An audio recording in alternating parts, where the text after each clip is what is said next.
Яагаад удирдах ажилтан гендрийн хэвшмэл ойлголтоос сэргийлэх ёстой вэ? Байгууллагын эрэгтэй, эмэгтэй ажилтнанд ажил өрөх хуваарлах, үнэлж дүгнэх, өснө дэвших карьерийг төлөвлөх, дэмжиж туслах, удирдан чиглүүлэхэд хэвшмэл ойлголт хэмээх алдаа заасан програм ашиглаж, гендрийн ялгуурлал гарахгүй байхын тулд шүү дээ. Жишээ нь зарим хүн ажилдаг салбараа манайх угаасаа хүнд. Өөрөөр хэлбэл эрэгтэйчүүдийн салбар гэдэг нь бас л хэвшмэл ойлголт.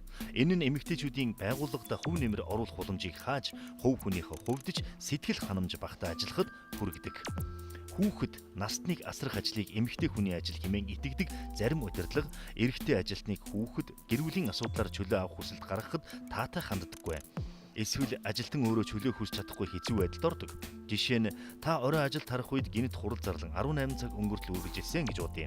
Хүүхдээ цэцэрлэгээс авах ёстой ажилтан залуу хэлж чадахгүй дүлгэрэн анхаарал нь төвлөрөхгүй суух тэр үед хүүхэд нь мөн цэцэрлэгийнхээ манаачийн хажууд аавыгаа эрхийг хүлээн суун хэмээн төсөөлөн бодно. Дахин нэг түгээмэл жишээ дурдъя. Шинэ ажилтан авч байгаа. Эсвэл яг адилхан ур чадвартай эмэгтэй эрэгтэй хоёр ажилтны хэнийг нь албан тушаалд дэвшүүлэх вэ гэдэг сонголтоо тулгарсан удирдах ажилтан эмэгтэй нь хүүхэд гаргаад чөлөө авна, эсвэл хүүхэд өвдөх, гэр орны асуудал яриад ачаал даахгүй байх гэд эрэгтэйг нь сонгох хандлагатай байдаг. Гэтэл эмэгтэй хүн бүр адилгүй хүүхэд нь том болсон, хүүхэд асрах асуудлаа зохицуулсан, эсвэл бүр хүүхэд төрүүлэх боломжгүйч эмэгтэй байж болно.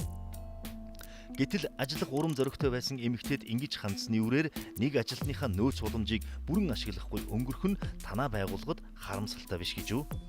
Цөөхөн хүн амтай хөдөлмөр эрхэлдэг нь бүрч цөөхөн Монгол улсын хувьд энэ бол зайлшгүй анхаарах асуудал юм аа.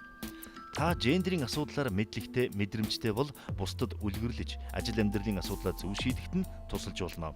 Жишээ нь эхнэрээсээ бага цалин авдаг хэмээн гутарч байгаа ажилтнаа заавал нөхөр нь илүү цалин авах ёстой гэдэг хэвшмэл буруу ойлголт, цалингийн хэмжээ гэр бүлийн харилцаанд нөлөөлөх ёсгүй, гагцхүү бие биеэ ойлгож дэмжих нь чухал гэдгийг хэлж зөвлөвөл тун сайн үйлвэлээ.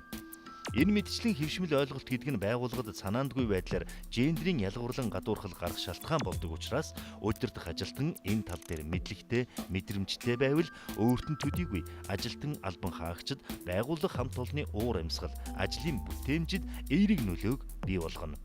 Ажил арга ирийн амьдралаа тэнцвэртэй авч яваа ажилтан хүний ажлын бүтээмж илүү өндөр байж, түүнийг нь анхааран дэмжсэн удирдах ажилтан та хамт олонныхоо өмнө нэр хүндтэй манлайлагч болно.